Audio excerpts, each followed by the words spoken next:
Good morning. मैं प्रवीण कुमार आप सभी विद्यार्थियों का अपने यूट्यूब चैनल पर हार्दिक स्वागत करता हूं। आज जो हमारा अध्ययन का विषय है इस एपिसोड में वो संविधान का भाग 3 मौलिक अधिकार है। उसकी विस्तृत चर्चा करेंगे तथा उस पर आधारित जितने भी सवाल यूपीएससी, बीपीएससी या अदर पीसीएस में पूछे गए हैं उसकी भी आज एनालिसिस करेंगे। तो चलिए शुरू करते हैं। मौलिक अधिकार की चर्चा करने से पहले हम मौलिक अधिकार पर यानी मानव के अधिकारों पर विश्व के जितने भी इतिहास हैं, जब जब मानव के अधिकार की मांग की गई है उसकी चर्चा पहले कर लेते हैं। उसके बाद में भारत में के संविधान के भाग 3 में वर्णित मौलिक अधिकार की चर्चा करेंगे। देखिए, साल 1215 का साल था। इस समय इंग्लैंड में राजा जॉन नामक शासक होते हैं और इस राजा जॉन को वहाँ के नागरिकों ने टेम्स नदी के तट पर घेर लिया मानव अधिकारों को मांग को लेकर के। और राजा जॉन को उस टेम्स नदी के किनारे इस पर मैग्ना कार्टा जिसको बोला जाता है उस पर हस्ताक्षर भी करवाए। यह पहली विश्व की पहली मानव अधिकार का पेपर है जिसे मैग्ना कार्टा कहा जाता है। इस पेपर में यह संबंधित विषय थे कि किसी भी व्यक्ति को जब तक उस पर अपराध सिद्ध न हो जाए तब तक उसकी गिरफ्तारी नहीं हो जाएगी। जिस तरह के अपराध होंगे उसी प्रकृति की उसको सजा भी दिया जाएगा। और उसके बाद राजा अपने मन के हिसाब से किसी भी प्रकार का कोई भी कर नहीं लगाएगा। इसके बाद देखेंगे कि 1688 में इंग्लैंड में रक्तहीन क्रांति होती है। और इस रक्तहीन क्रांति में राजा जो होते हैं जेम्स द्वितीय होते हैं, जेम्स द्वितीय, और इन्हें सिंहासन छोड़ना पड़ता है इस रक्तहीन क्रांति के फलस्वरूप। और जेम्स द्वितीय को जब सिंहासन छोड़ना पड़ता है तो इसके जगह पर विलियम और मैरी को संयुक्त रूप से शासन दिया जाता है। और इस संयुक्त रूप के शासन के फलस्वरूप पार्लियामेंट उनसे बिल ऑफ राइट्स, जो आपके स्क्रीन बोर्ड पर दिखा रहा होगा, बिल ऑफ राइट्स पर सिग्नेचर करवाती है। बिल ऑफ राइट्स 1689 में इंग्लैंड की जनता में, जिसमें यह व्यवस्था की गई थी कि राजा किसी भी कानून को समाप्त नहीं कर सकता है, किसी भी प्रकार का कर नहीं लगा सकता है। आगे चल करके देखते हैं कि जब 1773 से बोस्टन टी पार्टी अमेरिका की स्वतंत्रता संग्राम की शुरुआत होगी तो 4 जुलाई 1776 को अमेरिका को स्वतंत्रता मिलेगी। और 4 जुलाई 1776 को अमेरिका को स्वतंत्रता मिलेगी तो अमेरिका 1789 में, आप देखेंगे मैं लिख देता हूँ, 4 जुलाई 1776 को अमेरिका स्वतंत्र हो रहा है। अमेरिका का स्वतंत्रता। और जब 4 जुलाई 1776 को अमेरिका स्वतंत्र होगा तो अमेरिका ने अपने देश में प्रथम लिखित संविधान लागू किया जो 1789 में लागू किया। इस संविधान में मूल अधिकार की चर्चा नहीं की गई थी। जब अमेरिका ने अपने संविधान में अपने देश में संविधान को लागू किया तो उस संविधान में मूल अधिकार की चर्चा नहीं की गई थी। अमेरिका के संविधान में 10वां संविधान संशोधन 1991 में किया गया। 10वां संविधान संशोधन 1791 में किया गया। और इस 1791 के 10वां संविधान संशोधन के तहत अमेरिका के संविधान में मौलिक अधिकार को जोड़ा गया। फिर इसी साल आप देखेंगे कि फ्रांस में लुई 16वां का शासनकाल होता है। और लुई 16वां के शासनकाल के फलस्वरूप फ्रांस के मध्यम वर्गीय लोगों ने एक क्रांति का आह्वान किया और उस क्रांति की नारा होती है स्वतंत्रता, समानता और बंधुत्व। इस तरह से आप देखेंगे कि एक लंबी प्रक्रिया के बाद मानव के अधिकारों की मांग होती जा रही है। और इस मानव की अधिकारों की मांग को देखते हुए आप देखेंगे कि 1928 में जब बर्नेड हेड ने भारतीयों को यह चुनौती दी कि भारतीय संविधान बनाने में सक्षम नहीं है, तो अब 1928 में, अगस्त 1928 में मोतीलाल नेहरू ने अपनी एक रिपोर्ट प्रस्तुत करेगी संविधान के अनुसार। और उस रिपोर्ट को देखते हुए आगे 1931 का कराची अधिवेशन होगा और उस कराची अधिवेशन में वल्लभ भाई पटेल अध्यक्ष होंगे और सबसे पहले मूल अधिकार की बात की जाएगी। भारत के संविधान में भाग 3 में मौलिक अधिकार की चर्चा की गई है आर्टिकल 12 से लेकर के 35 तक में। तो चलिए अब हम उसकी चर्चा करते हैं। यह एक लंबी प्रक्रिया थी जो विश्व इतिहास के तहत मानव के अधिकारों की मांग की जा रही है।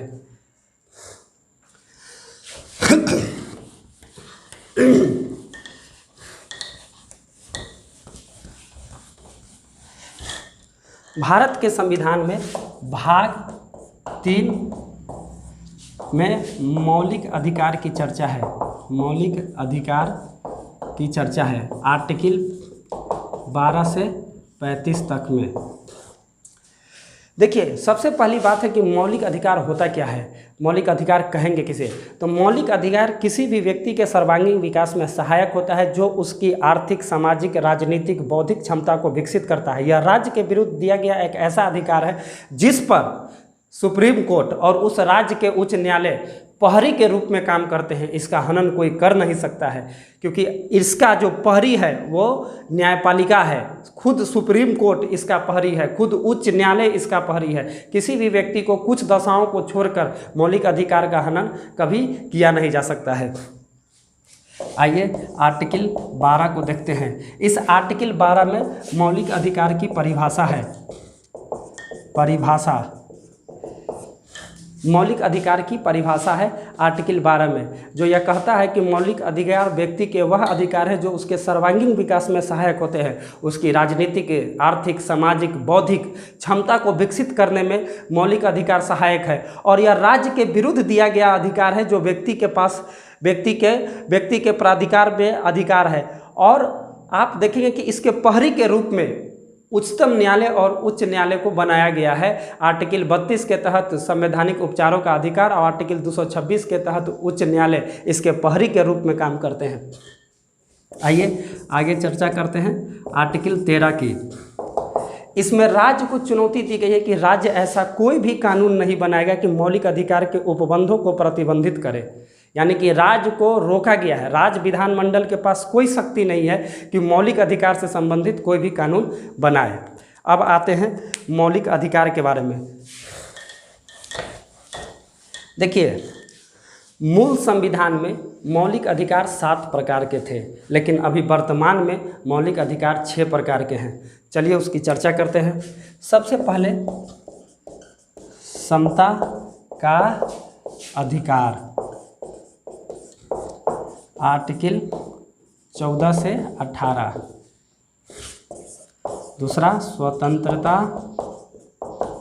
का अधिकार, आर्टिकल 19 से 22।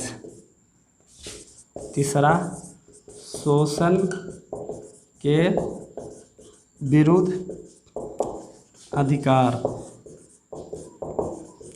आर्टिकल 23-24। चौथा धार्मिक स्वतंत्रता का अधिकार, आर्टिकल 25 से 28। आप लोग इसको नोट करते चलेंगे। पाँचवा देखेंगे कि अल्पसंख्यकों के शिक्षा एवं संस्कृति का अधिकार, संस्कृति का अधिकार, आर्टिकल 29-30। और ये जो अभी छठा है, तो यहीं पे जो मूल संविधान जिस समय लागू हुए थे, तो उस मूल संविधान के समय यहाँ आर्टिकल 31 था जो संपत्ति का अधिकार था, जिसे 44वां संविधान संशोधन 1978 में करके एक कानूनी अधिकार के रूप में शामिल किया गया और आर्टिकल 300A में उसका वर्णन किया गया है। तो अब संपत्ति का अधिकार मौलिक अधिकार नहीं है, इस चीज़ को समझ लेंगे, बैठा लेंगे कि संपत्ति का अधिकार मौलिक अधिकार नहीं है, संपत्ति का अधिकार कानूनी अधिकार है। इससे खूब सवाल पूछे जाते हैं एग्जाम में। छठा है संवैधानिक उपचारों का अधिकार, आर्टिकल 32। तो ये 6 प्रकार के अधिकार अभी भारत के संविधान में वर्णित हैं। इन सभी अधिकारों को एक एक करके अब तोड़ के अच्छे से समझेंगे और उस पर आगे या तो इसी वीडियो में नहीं तो नेक्स्ट वीडियो में इस पर एनालिसिस करेंगे। उसके बाद इस पर एक एक आर्टिकल पर मेरा एक एक वीडियो आएगा जो महत्वपूर्ण वाद पर आधारित होगा कि किस किस केस में इसमें कौन कौन से प्रावधान जोड़े गए। ये तो सिर्फ एक परिचर्चा के रूप में आपके सामने मौलिक अधिकार को रखा जा रहा है। इसके बाद एक आर्टिकल पर एक वीडियो आएगा। इसको मिटा देता हूं मैं।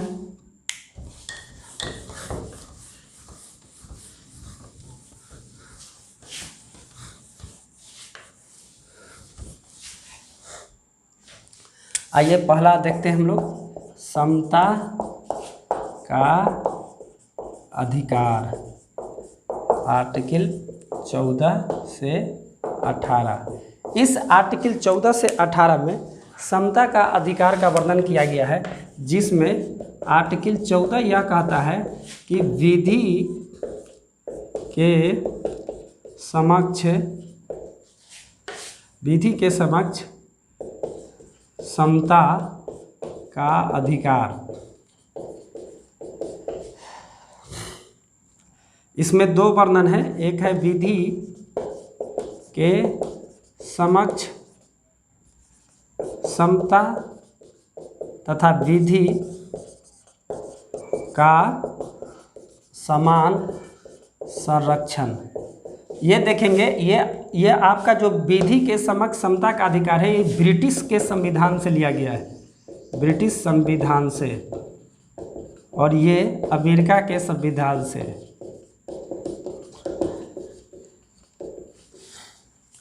आया, आगे चलते हैं।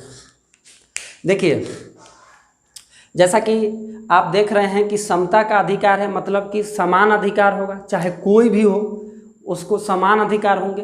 तो इट मीन्स कोई भी हो, कोई भी व्यक्ति हो, या ऊंच हो, नीच हो, गरीब हो, छुआछूत के नीचे जो अल्पसंख्यक लोग हैं, जो जनजातीय लोग हैं, जो अनुसूचित जाति लोग हैं, या फिर जो बड़े पदाधिकारी लोग हैं, आईएएस लोग हैं, आईपीएस लोग हैं, या फिर कोई भी लोग हो, वो विधि के समक्ष समान है। कानून से ऊपर इस इंडिया में कोई नहीं है, ये आर्टिकल कह रहा है।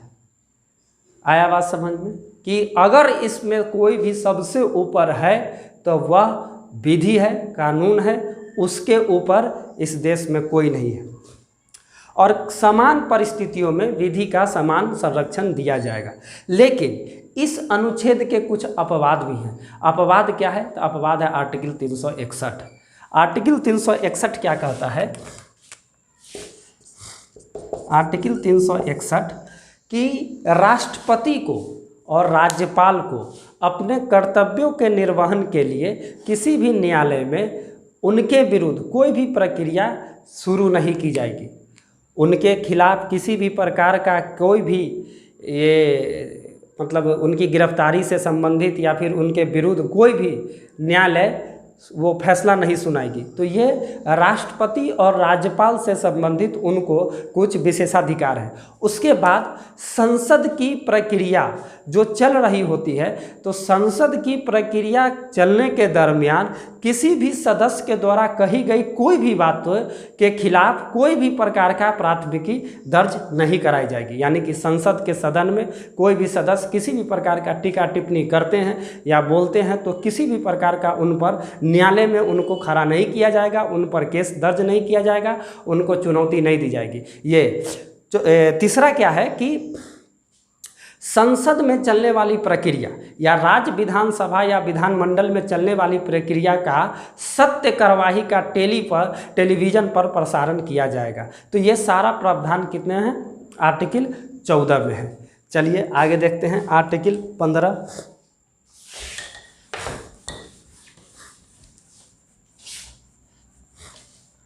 अनुच्छेद 15।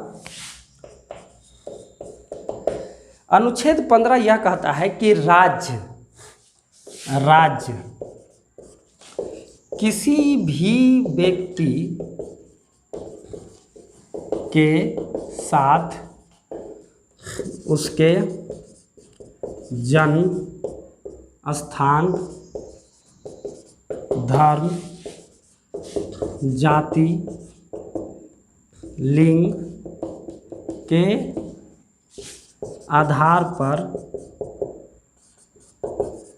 कोई भेदभाव नहीं करेगी। देखिए होता क्या है कि इससे पहले मैंने आपको नागरिकता के बारे में बताया था। नागरिकता पर जो मेरा वीडियो है उसको एक बार अगर जो विद्यार्थी नहीं देखे हैं वो देख लेंगे। तो नागरिकता भारत में एकल नागरिकता है। राज्य की पद्धति संघीय है, राज्य अलग है, संघ अलग है। तो राज्यों को मिला करके एक संघ का निर्माण किया गया है। अब आप देखेंगे कि प्रत्येक राज्य का अपना अपना एक नागरिक होगा। तो उस राज्य का जो अपना नागरिक होगा तो उस राज्य में दूसरे राज्य के भी लोग जा सकते हैं, दूसरे राज्य के लोग अपने राज्य में मतलब किसी तीसरे राज्य में जा सकते हैं।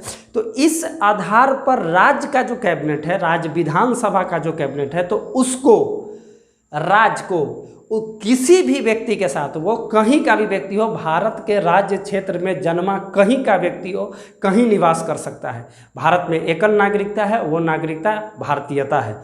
तो उसके जन्म स्थान मतलब कि वो नागालैंड का व्यक्ति हो या फिर केरला का व्यक्ति हो, वो आकर बिहार में रहे, या बिहार का व्यक्ति हो मध्य प्रदेश में रहे, झारखंड में रहे, दिल्ली में रहे, हरियाणा में रहे, तो उसके जन्म स्थान के आधार पर कोई भेदभाव नहीं होगा। उसके बाद किसी किसी राज्य में उसकी जनसंख्या के आधार पर कोई बहुल हो जाते हैं, कोई अल्पसंख्यक हो जाते हैं। तो अल्पसंख्यक लोग और बहुल लोग जैसे कि किसी राज्य में रह रहे हैं, तो उनके धर्म के आधार पर किसी बहुसंख्यकों को ज़्यादा प्रोत्साहित किया जाए और किसी अल्पसंख्यकों को वहाँ पे प्रताड़ित किया जाए, ऐसी व्यवस्था राज्य कभी नहीं करेगा। उसके धर्म के आधार पर किसी भी प्रकार का कोई भी भेदभाव नहीं करेगा। अब आइए जाति के आधार पर। जाति जो हमारे सिस्टम में बढ़ते चले गए, उत्तर वैदिक कालीन जब युग आया, पीरियड आया, उसके बाद आप देखेंगे कि जाति घनिष्ठ मतलब कि उसमें जटिलताएं आती चली गई, और जाति जो कर्म के आधार पर जाति था उस जन्म के आधार पर हो गया।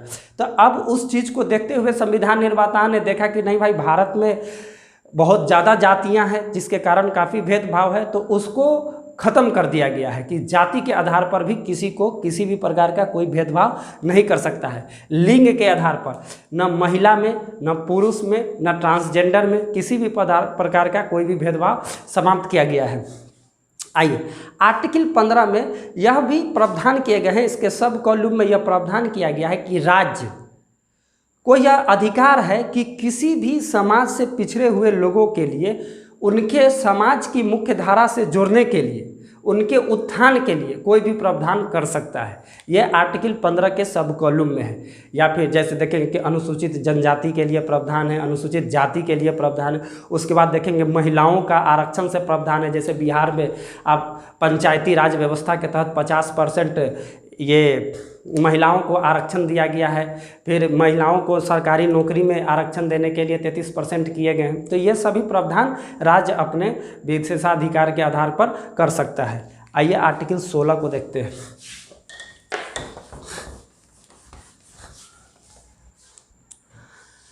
आर्टिकल 16 ये लोक नियोजन में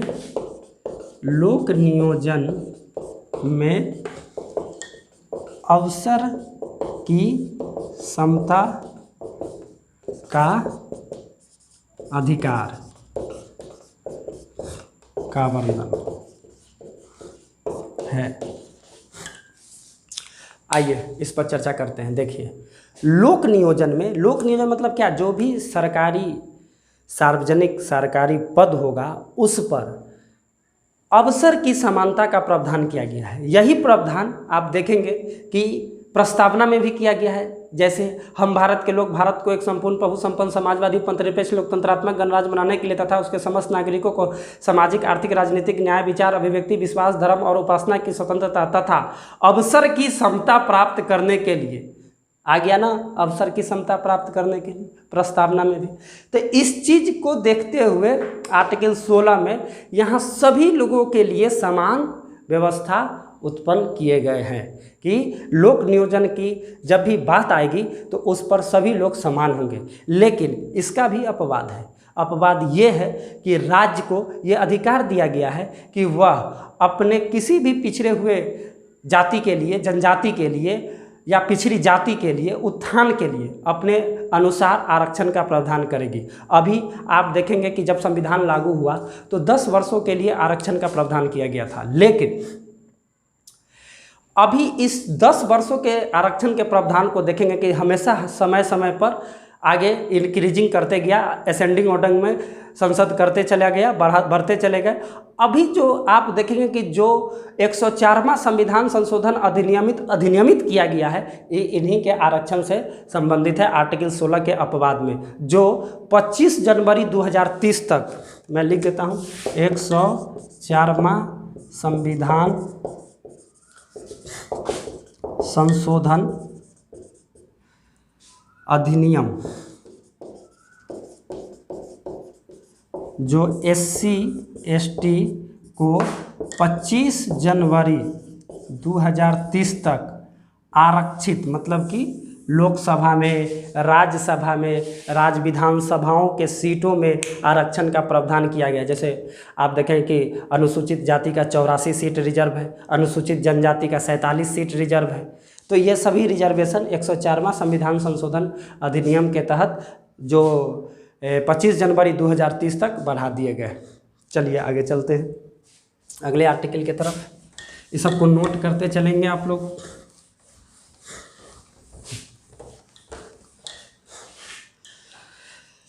आगे है आर्टिकल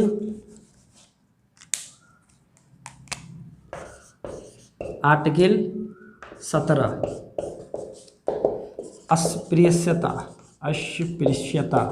ब्रैकेट में मैं लिख लेता हूँ छुआछूत।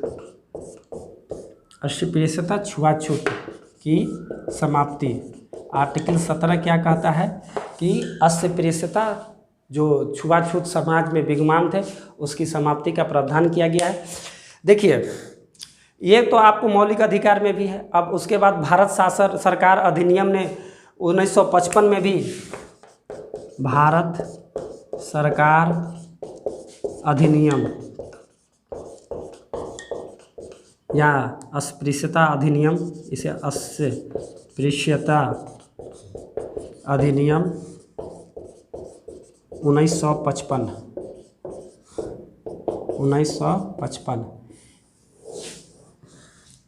इसके आधार पर समाज में जो विद्यमान छुआछूत की भावना थी, लोग एक दूसरे से मतलब हटते थे, वो मतलब छुआछूत की भावना से किसी के साथ समाज में पहले देखा गया है कि लोग भोज भात में जाते थे तो उसके साथ नहीं बैठेंगे खाने के लिए, या फिर वहाँ पे ये, तो इस तरह की जो भी प्रावधान थे उसको ख़त्म कर दिया गया है। छुआछूत समाप्त हो चुका है। सभी मनुष्य जन्म से एक समान पैदा होते हैं। ये इसमें किसी भी प्रकार के किसी भी मनुष्य में कोई भी क्वालिटी नहीं है, सबका शरीर अन्न से ही पोषित होता है। इसीलिए इस तरह का कोई भी भेदभाव हम भी आपसे अनुरोध करेंगे कि इस तरह का भेदभाव न करें। समाज में शांति सौहार्द की भावना बढ़ाए, भाईचारे की भावना को बढ़ाए, और हम सब एक हैं, एक समान हैं, सारे मनुष्य हैं, न गोरे हैं न काले हैं, व्यक्ति है, इंसान है, परमपिता परमेश्वर के बेटा हैं। आगे चलिए, अनुच्छेद 18।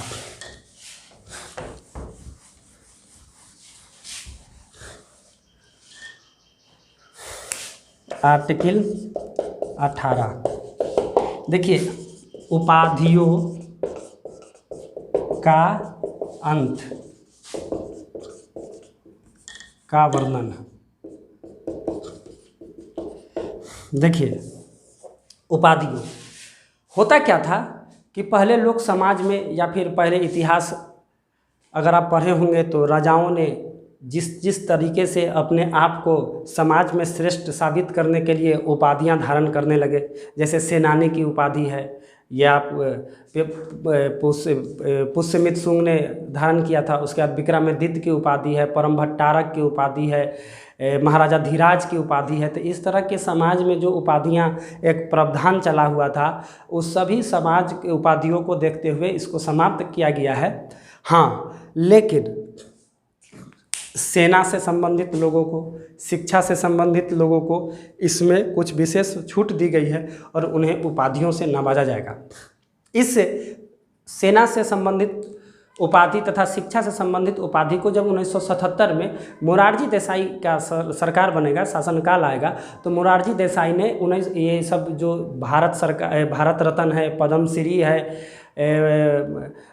ये क्या बोलते हैं, जितने भी प्रकार के पुरस्कार हैं उसको समाप्त कर दिया था। लेकिन फिर 1980 में जब इंदिरा गांधी का शासन आएगा तो इसको फिर से चालू कर दिया गया।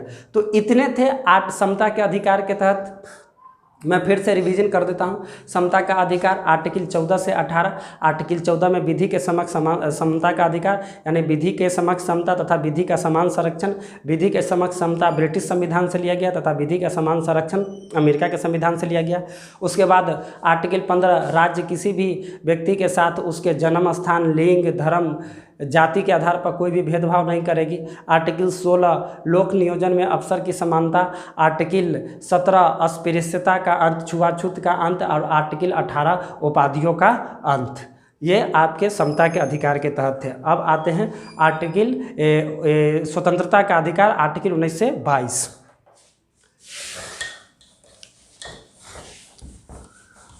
इस तरह से आपके दिमाग में कॉन्सेप्ट होना चाहिए। एग्ज़ाम हॉल में आपका 1350 ग्राम का ब्रेन ही जाएगा। बाद बाकी कोई नोट्स, कोई किताब, किसी भी प्रकार का किसी का कोई जादुई छड़ी नहीं होगी वहाँ पे, या फिर मुन्ना भाई MBBS का जादू का झप्पी नहीं होगा जो वहाँ पे आपको कोई करिश्मा हो जाए। इसीलिए आप दिमाग में कॉन्सेप्ट बनाएंगे। आगे है स्वतंत्रता का अधिकार, आर्टिकल 19 से 22। आइए इसकी चर्चा करते हैं, इस सबको नोट करते चलेंगे।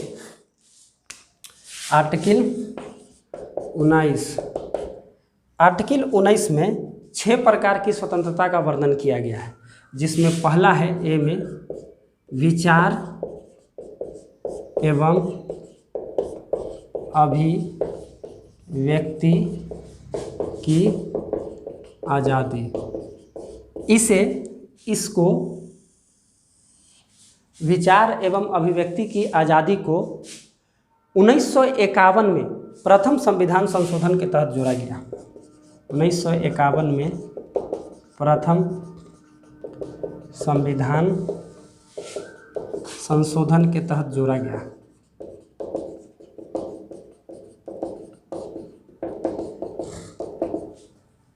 उन्नीस सौ 51 में प्रथम संविधान संशोधन के तहत इसे जोड़ा गया। किसे? विचार एवं अभिव्यक्ति की आज़ादी को। अब आइए दूसरे चीज़ को देखते हैं। यहाँ पे विचार एवं अभिव्यक्ति, इसी में प्रेस की स्वतंत्रता भी है। आर्टिकल 19A में प्रेस की स्वतंत्रता, आर्टिकल 19A में प्रेस की स्वतंत्रता। फिर इसी में 19A में ही तिरंगा झंडा फहराने की आज़ादी। 2004 में उच्चतम न्यायालय के न्यायाधीश BN खर्रे ने यह जजमेंट सुनाया कि तिरंगा झंडा फहराना, अपने छत के ऊपर लगाना व्यक्तियों के मौलिक अधिकार के तहत स्वतंत्रता का अधिकार है। आप इज्जत से तिरंगा झंडा के सम्मान में इज्जत से उसे फहरा भी सकते हैं, अपने छत पर लगा भी सकते हैं। चलिए आगे चलते हैं। 19B में बिना हथियार सभा करने की आज़ादी, सभा करने की स्वतंत्रता। C में देश में कहीं भी आबाद घूमने की आज़ादी, आबाद घूमने की स्वतंत्रता। आप लोग नोट करते चलेंगे। D में देश में कहीं भी निवास करने की स्वतंत्रता।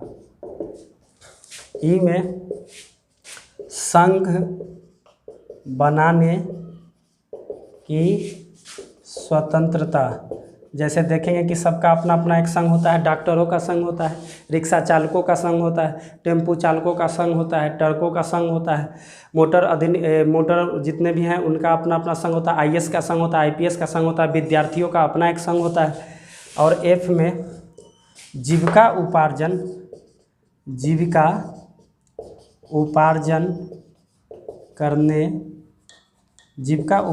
करने की स्वतंत्रता।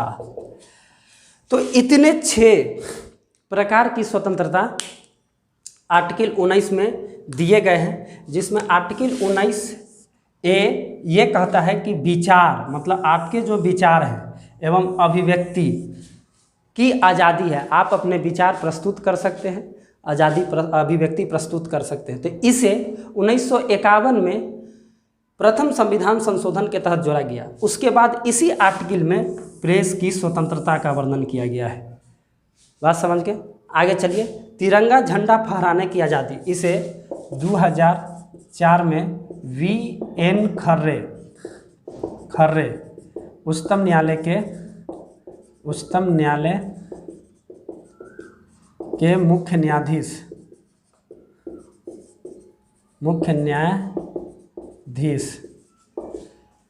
का जजमेंट के तहत ये तिरंगा झंडा फहराने की आज़ादी दी गई, स्वतंत्रता के अधिकार के तहत इसे शामिल किया गया। उसके बाद आर्टिकल 19B में बिना हथियार सभा करने की स्वतंत्रता, एक जगह खड़ा होने की स्वतंत्रता, मतलब कि सभा करने की स्वतंत्रता। आगे चलेंगे। आर्टिकल 19C में देश में कहीं भी अबाध रूप से घूमने की स्वतंत्रता, आपको अपने देश में कहीं भी घूम सकते हैं, उसके लिए किसी भी प्रकार का वीज़ा पासपोर्ट की ज़रूरत नहीं है। आर्टिकल 19D में देश में कहीं भी निवास करने की स्वतंत्रता, आप देश में कहीं भी जाकर के ज़मीन खरीद सकते हैं, वहाँ घर बना सकते हैं, वहाँ रह सकते हैं, वहाँ निवास कर सकते हैं, इस पर किसी भी प्रकार का कोई भी रोक टोक नहीं। आर्टिकल 19E में संघ बनाने की स्वतंत्रता और आर्टिकल 19F में जीविका उपार्जन करने की स्वतंत्रता, आप अपने जीवन के निर्वाह के लिए जीविका उपार्जन करने की आज़ादी दी गई है। तो इस प्रकार आर्टिकल 19 में ये 6 प्रकार के आप देखेंगे कि अधिकार हैं। चलिए आगे चलते हैं।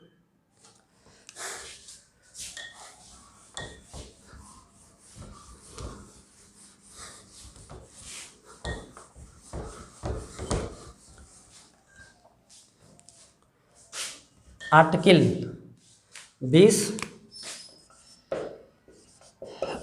20 अपराध सिद्धि का अधिकार।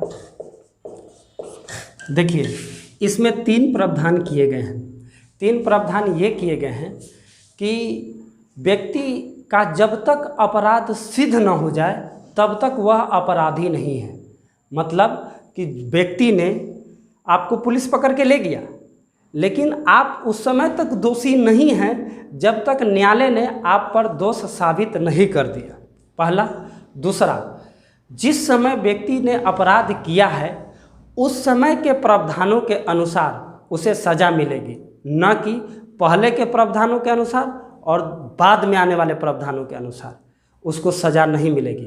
अपराध जिस समय हुआ है उसी समय के सज़ा के प्रावधानों के अनुसार उसे सज़ा मिलेगी। ठीक है, आगे चलिए। दूसरा और तीसरा, व्यक्ति को स्वयं के विरुद्ध साक्ष्य के लिए मजबूर नहीं किया जा सकता है। मतलब मैं अगर दोषी हूँ तो मुझे कोई दबाव में आकर के ये नहीं कह सकता है कि तुम अपना जुर्म कबूल कर लो। ठीक है, इसमें कितने प्रावधान किए गए हैं? 3 प्रावधान किए गए हैं। आर्टिकल 20 में अपराध सिद्धि के अधिकार में 3 प्रावधान किए गए हैं। ये पहला, ये मैं फिर से रिपीट करता हूँ कि व्यक्ति पर जब तक अपराध सिद्ध न हो जाए तब तक व्यक्ति अपराधी नहीं है। दूसरा, जिस समय अपराध किया गया है उसके प्रावधानों के अनुसार जो सज़ा होंगे वही सज़ा उसको मिलेगा, न कि पहले के प्रावधानों के अनुसार, बाद में होने वाले प्रावधानों के अनुसार। ठीक है, ये इसलिए क्योंकि केस की लंबी प्रक्रिया चलती है और उसमें नए नए कानून और नए नए नियम जोड़े जाते हैं। तो अब देखा जाए कि जिस समय व्यक्ति ने अपराध किया था, अब वो बालिग है कि नाबालिग है, तो उसके प्रावधानों के अनुसार जो सज़ा होगा संविधान में वर्णित, आईपीसी की धारा में वर्णित, वही सज़ा उसको मिलेंगे। अब तीसरा है कि व्यक्ति को स्वयं के विरुद्ध साक्ष्य के लिए दबाव में नहीं डाला जा सकता है, कि मतलब कि स्वयं हमको दबाव में डाल के अपना जुर्म कबूल करने के लिए कोई कह नहीं सकता है। ये 3 प्रकार के अधिकार है। आगे चलिए आर्टिकल 21 में चलता हूँ।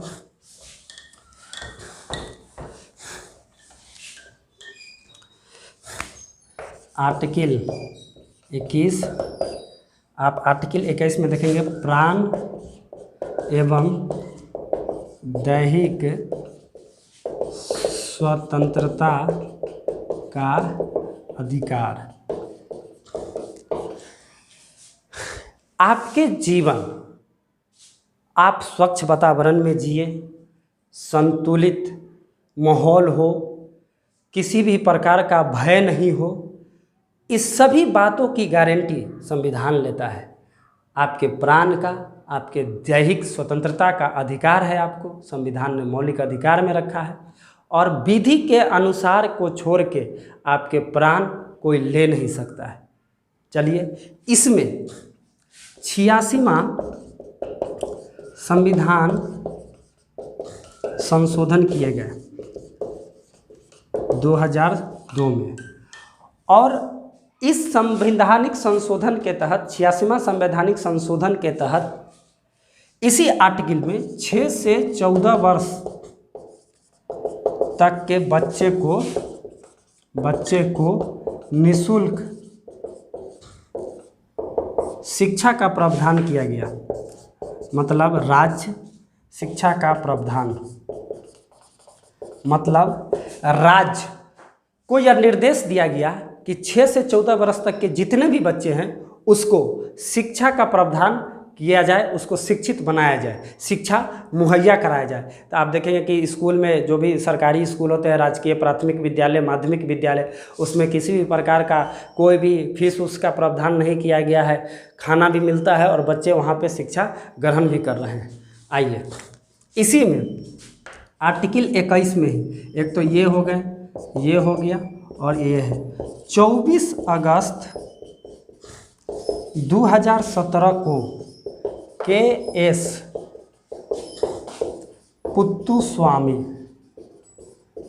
पुत्तुस्वामी की याचिका पर निजता का अधिकार का प्रावधान किया गया।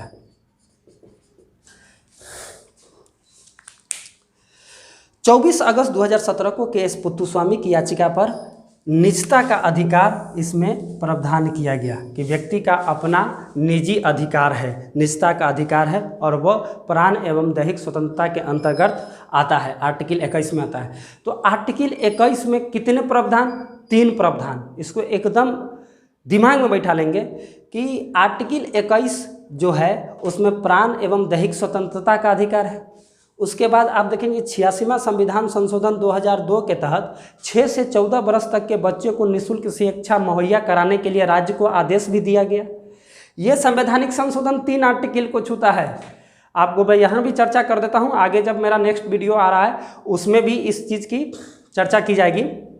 86वां संविधान संशोधन एक तो आर्टिकल 21 को टच कर रहा है, उसके बाद आर्टिकल 45 राज्य के नीति निर्देशक तत्व को भी टच करता है, और उसके बाद सरदार स्वयं सिंह समिति की अनुशंसा पर 42वां संविधान संशोधन 1946 में करके मौलिक कर्तव्य जोड़े गए आर्टिकल 51 क में, उसमें भी 11वां जो मौलिक कर्तव्य है वह 86वां संविधान संशोधन के तहत जोड़ा गया, जिसमें माता पिता को या बच्चे के अभिभावक को यह निर्देश दिया गया कि 6 से 14 वर्ष तक के बच्चे को निःशुल्क शिक्षा मुहैया अनिवार्य करवाए। चले आगे, ये सबको नोट करते चलेंगे।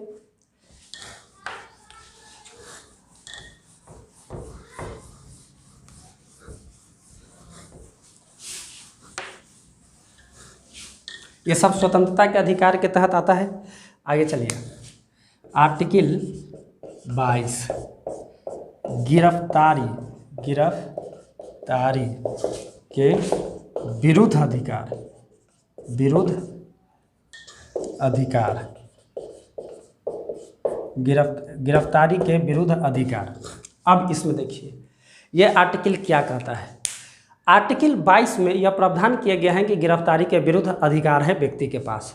अब ये अधिकार क्या है, तो जिस समय आपको दरोगा बाबू गिरफ्तार करने आएंगे तो वो आपको गिरफ्तारी का कारण बताएंगे कि आपको क्यों गिरफ्तार किया जा रहा है। दूसरा, गिरफ्तार करने के समय, आने जाने के समय को छोड़कर 24 घंटे के अंदर जिला मजिस्ट्रेट के सामने आपको प्रस्तुत किया जाएगा। और तीसरा, अपने मनपसंद वकील से सलाह लेने की आज़ादी होगी। यानी आर्टिकल 22 में 3 प्रावधान किए गए हैं। ये सब नोट करते चलिएगा, दिमाग में लिख लो, दिमाग में ऐसे याद रहता तब ये एग्जाम में कोई काम होता, न तो ऐसे नोट्स किताब में के लिखल किताबे में रह जाए छे। तो आर्टिकल 22 में गिरफ्तारी के विरुद्ध अधिकार में 3 प्रकार का अधिकार। पहला, जिस समय गिरफ्तार करने आएंगे दरोगा जी, गिरफ्तारी का कारण बताएंगे। दूसरा, आने जाने के समय को छोड़ के 24 घंटे के अंदर में आपको जिला मजिस्ट्रेट के सामने प्रस्तुत किया जाएगा। और उसके बाद आप देखेंगे कि ये तीसरा, अपने मन चाहे वकील से सलाह लेने की आपको आज़ादी होगी। 3 प्रावधान हो गए। चलिए आगे चलते हैं। तो ये आपके स्वतंत्रता के अधिकार के तहत आर्टिकल 19 से 22 तक का चर्चा किया गया है। आगे चलिए, शोषण के विरुद्ध अधिकार।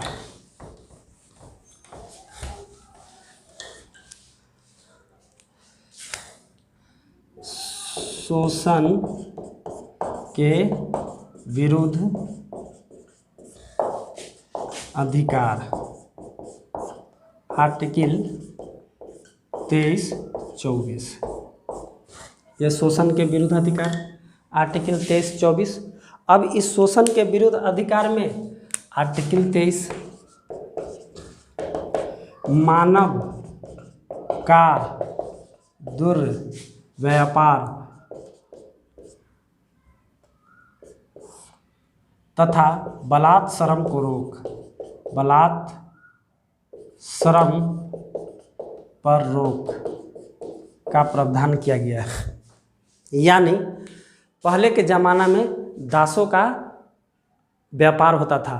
यहाँ के लोग वहाँ बेचे जाते थे, वहाँ के लोग वहाँ बेचे जाते थे, इंग्लैंड के लोग अमेरिका बेचे जाते थे, भारत के लोग इंग्लैंड बेचे जाते थे, फ्रांस जाते थे। तो ये दासों का व्यापार होता था। जैसे कि और ब्रिटिश का तो नारा ही था कि सामान को लाद दो, लदवा दो और लादने वाले को भी साथ लगा दो। मतलब जितना सामान लाद रहा है उसको भी साथ लगा दो। क्यों? क्योंकि वो जाएगा, अरब सागर पार करके जाना होता है, उसको इंग्लैंड जाना है, तो अरब सागर में क्या करेगा, चाक चलाएगा, और चाक चलाते चलाते मर गया तो उसको पानी में फेंक देता था। तो इस तरह के नारा थे। तो मानव के व्यापार पर रोक लगा दिया, यानी मानव की खरीद फरोख्त नहीं होगी इस देश में। अगर इस तरह से करते हुए पकड़ाएंगे तो आपको दंडित किया जाएगा। और उसके बाद किसी भी मानव को अपने यहाँ बलात् श्रम पर आप रख नहीं सकते हैं। उसको उसके बदले में कुछ देना होगा, रोजगार देना होगा, पैसा देना होगा। तो इस पर रोक लगा दिया गया है। किसके तहत? आर्टिकल 23 के तहत, कि मानव का दुर्व्यापार नहीं होंगे, बलात् श्रम नहीं होगा। आर्टिकल 24 देखिए, बालकों के नियोजन पर रोक। क्या होता था पहले, फैक्ट्री में या फिर किसी भी उद्योग में, कारखानाओं में छोटे छोटे बच्चों को काम पर लगाया जाता था। कम पैसों पर लोग काम निकलवाते थे। तो इस चीज़ को देखते हुए संविधान निर्माताओं ने इस पर रोक लगा दी। और जो नाबालिग बच्चे हैं, जो कम उम्र के बच्चे हैं, जो 14 वर्ष के बच्चे हैं, उस पर बड़े बड़े कारखानाओं में उस पर काम पर उनको रोक लगा दी गई है। उन पर नियोजन के लिए नहीं रखा जा सकता है। आगे चलिए। तो यही शोषण के विरुद्ध आपके 2 अधिकार हैं। आर्टिकल 23 मानव का दुर्व्यापार तथा बलात् श्रम पर रोक, और आर्टिकल 24 बालकों के नियोजन पर रोक। आगे चलते हैं हम लोग।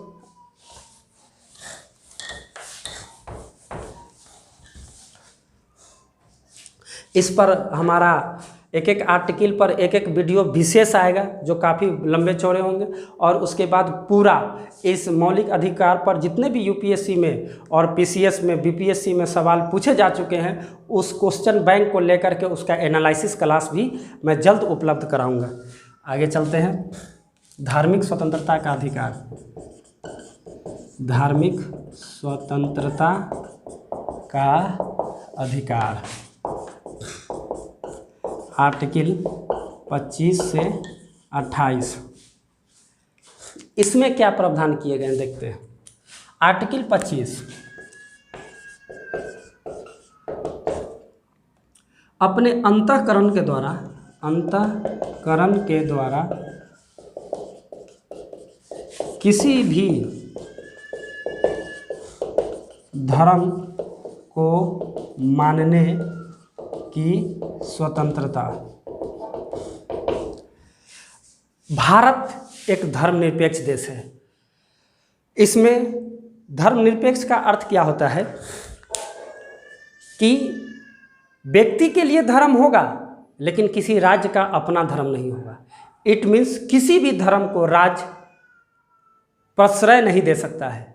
व्यक्ति अपने अंतःकरण से, वह चाहे हिंदू से मुसलमान बन जाए, मुसलमान से सिख बन जाए, सिख से ईसाई बन जाए, ईसाई से बौद्ध बन जाए, हिंदू से बौद्ध बन जाए, बौद्ध से हिंदू बन जाए, जैन बन जाए, तो जितने भी धर्म हैं, जितने भी पंथ है, उसको अबाध रूप से मानने की आज़ादी आपको संविधान दे रहा है। आप कोई भी धर्म मान सकते हैं, इस पर किसी भी प्रकार का कोई भी रोक टोक नहीं किया गया। अब जो धर्म माने हैं उसकी स्थापना के लिए, उसके विकास के लिए आप उसको स्थापित भी कर सकते हैं। आर्टिकल 26 धर्म की स्थापना एवं विकास, प्रचार प्रसार। इसमें बीपीएससी मेंस में भी सवाल आता है कि मौलिक अधिकार की चर्चा करने की स्वतंत्रता। तो इतना आपको लिखना होगा बीपीएससी के एग्जाम में। मौलिक अधिकार जब आएगा आपको मौलिक अधिकार पर चर्चा करने के लिए, तो इतना लिखना होगा। यानी कि जो व्यक्ति आर्टिकल 25 के तहत धर्म को मान रहा है, धर्म को अपने अंतःकरण से उस धर्म को स्वीकार कर लिया है, तो वही आर्टिकल 26 से माना हुआ धर्म को वो स्थापित कर सकता है, उसका प्रचार प्रसार कर सकता है, उसके विकास के लिए मुख्य आयामों को अंजाम दे सकता है। आइए आर्टिकल 27, इस तरह के जो भी धर्म स्थापित होंगे, धार्मिक कार्यों में कर लगे या कर्ज कर की समाप्ति। यानी कि किसी भी धार्मिक आयोजन में जो लगे हुए लोग हैं और उससे जो भी इनकम हो रहा है, तो उस पर किसी भी प्रकार का भारत सरकार और राज्य सरकार टैक्स नहीं लगा सकती है। ये आपको आर्टिकल 27 कह रहा है कि धार्मिक कार्यों में किए गए कार्य पर किसी भी प्रकार का कोई भी कर आरोपित नहीं किए जाएंगे, वह कर से मुक्त होगा। आइए आर्टिकल 28। आर्टिकल 28 यह कहता है कि राज्य द्वारा पोषित किसी भी शिक्षण संस्थान में किसी भी प्रकार का धार्मिक शिक्षा नहीं दी जाएगी। राज्य द्वारा पोषित किसी भी शिक्षण संस्थान में धार्मिक शिक्षा नहीं दी जाएगी। धार्मिक शिक्षा नहीं दी जाएगी। देखिए, राज्य का जो भी विद्यालय होगा, महाविद्यालय होगा, ये स्कूल होंगे, उसमें किसी भी प्रकार की धार्मिक शिक्षा नहीं दी जा सकती है। तो आप देखेंगे कि धार्मिक स्वतंत्रता का अधिकार आर्टिकल 25 से 28, आर्टिकल 25 से 28 में निम्नलिखित बात। आर्टिकल 25 में व्यक्ति अपने अंतःकरण के द्वारा किसी भी धर्म को अपना सकता है। आर्टिकल 26 में जो धर्म अपनाया है उसका प्रचार प्रसार कर सकता है, उसको स्थापित कर सकता है। आर्टिकल 27 में धार्मिक कार्यों में जो भी लगे हुए हैं, जो भी इनकम है, वह कर से मुक्त होंगे। और आर्टिकल 28 है, राज्य द्वारा पोषित कोई भी शिक्षण संस्थान में किसी भी प्रकार का कोई भी धार्मिक शिक्षा नहीं दी जाएगी। ये आपके धार्मिक स्वतंत्रता के अधिकार के तहत ये सब प्रावधान किए गए हैं। आगे चलते हैं। अल्पसंख्यकों के शिक्षा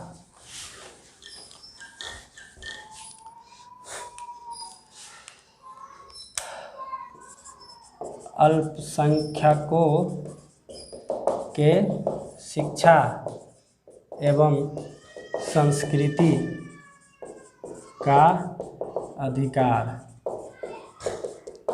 आर्टिकल 29-30। इसमें आर्टिकल 29 यह कहता है कि जो अल्पसंख्यक हैं उन्हें उनकी लिपि के आधार पर किसी भी शिक्षण संस्थान में, मैं आपको बोल ही देता हूँ, आर्टिकल 29 यह कहता है कि जो अल्पसंख्यक है तो उनकी अपनी लिपि के आधार पर किसी भी शिक्षण संस्थान में नाम लिखाने से या फिर जाने से रोका नहीं जा सकता है। सबको शिक्षा पाने का मौलिक अधिकार है। तो वही आर्टिकल 30 यह कहता है कि जो अल्पसंख्यक है उन्हें अपनी शिक्षा, अपनी संस्कृति को बनाए रखने, उसको प्रचारित करने में, उसको प्रोत्साहित करने में राज्य किसी भी प्रकार का कोई भी भेदभाव नहीं करेगा। ठीक है, ये आपको अल्पसंख्यकों के शिक्षा एवं संस्कृति के संबंध अधिकार दिए गए हैं। आइए, इसके बाद आर्टिकल 31 संपत्ति का अधिकार था। तो उस आर्टिकल 31 को संपत्ति के अधिकार के जो था उसको 44वां संविधान संशोधन 1978 के द्वारा मौलिक अधिकार की श्रेणी से हटा के कानूनी अधिकार की श्रेणी में रख दिया गया और अब वह आर्टिकल 300A में वर्णित है। आगे चलते हैं हम लोग। संवैधानिक उपचारों का अधिकार, जिसे भीमराव अंबेडकर ने संविधान की आत्मा कहा है। संवैधानिक उपचारों का अधिकार, आर्टिकल 32, इसे भीमराव अंबेडकर ने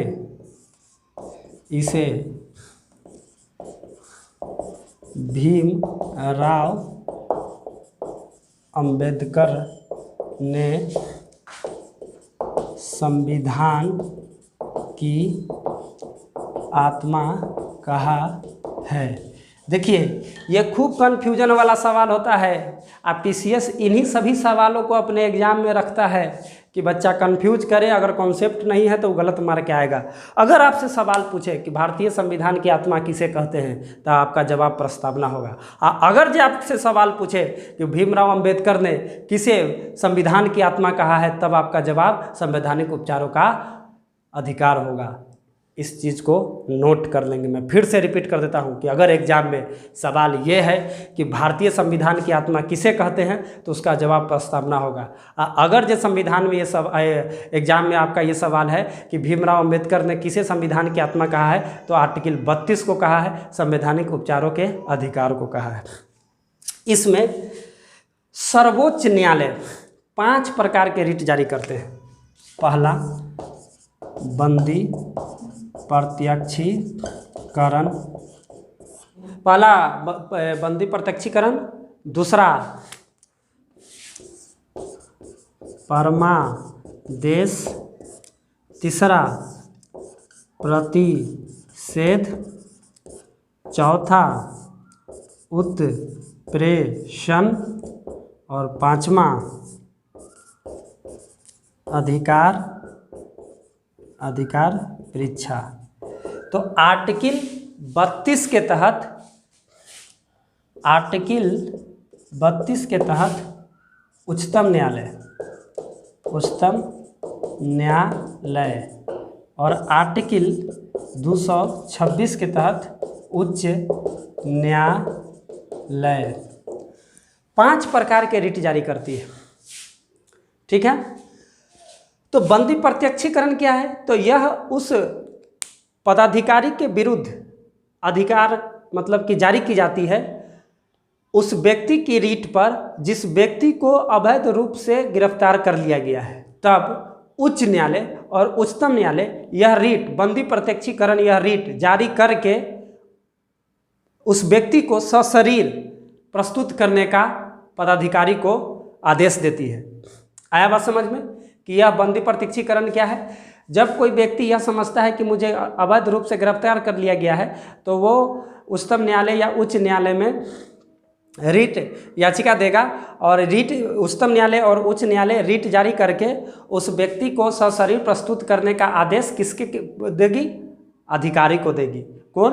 उच्च न्यायालय। ये चीज़ भी समझते रहेंगे कि किसके विरुद्ध होता है, कौन इसको जारी करता है। आइए दूसरा, परमादेश।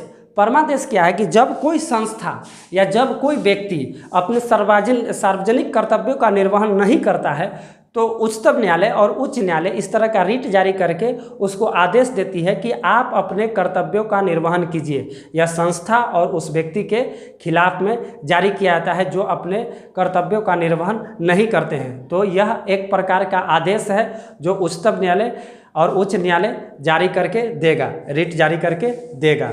आगे चलिए, तीसरा, प्रतिषेध। जब नीचे वाले न्यायालय मतलब कि जो जिला न्यायालय है तो वो अपने अधिकार क्षेत्र से बाहर काम करते हैं तो ये प्रतिषेध रिट उच्च न्यायालय और उच्चतम न्यायालय जारी करके उनको रोकती है और कहती है कि अपने इस अधिकार क्षेत्र से बाहर काम न करें, यह आपके अधीन का क्षेत्र नहीं है। आगे चलिए, उत्प्रेषण। किसी भी न्यायिक न्यायालय में, नीचे वाले न्यायालय में अगर कोई मामला लंबित पड़ा हुआ है तो उत्प्रेषण रिट जारी करके उनको आदेश दिया जाता है कि आपके यहाँ जो भी लंबित मामला है वो हमारे यहाँ भेजिए, हम उस पर सुनवाई करेंगे। उसके बाद अधिकार परीक्षा।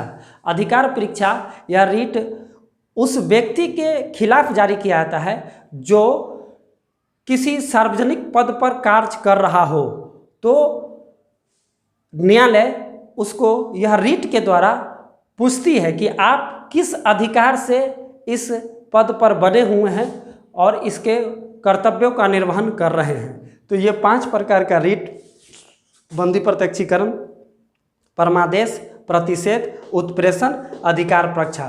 तो आप देखेंगे कि प्रतिषेध, उत्प्रेषण न्यायालय के खिलाफ जारी किया गया, उच्च न्यायालय का या उच्चतम न्यायालय का प्रतिषेध और उत्प्रेषण, और ये बंदी प्रत्यक्षीकरण, परमादेश, अधिकार परीक्षा व्यक्ति के खिलाफ, व्यक्ति बंदी प्रत्यक्षीकरण, पदाधिकारी गिरफ्तार कर लिया। परमादेश, कोई काम नहीं कर रहा है तो उसको जारी करेगा उच्चतम न्यायालय कि तुम इसमें अपने सार्वजनिक कर्तव्यों का निर्वहन करो। और अधिकार परीक्षा, कोई ऐसा वर्क करने का जो उसको अधिकार नहीं है तब पर भी वो अधिकार कर रहा है तो इस पर यह रिट जारी करके उच्च या उच्चतम न्यायालय उससे पूछेंगे कि आप किस हैसियत से इस कर्तव्य का निर्वहन कर रहे हैं। तो इस प्रकार 5 प्रकार, ये भीमराव अंबेडकर ने इसे संविधान की आत्मा कहा है और इसको आप नोट कर लेंगे। आर्टिकल 32 के तहत उच्चतम न्यायालय, आर्टिकल 226 के तहत उच्च न्यायालय 5 प्रकार के रिट जारी करती है। आपको मेरा वीडियो कैसा लगा कमेंट बॉक्स में ज़रूर लिखेंगे, लाइक करेंगे, शेयर करेंगे, चैनल को सब्सक्राइब करना ना भूलेंगे। जय हिंद, जय भारत, धन्यवाद।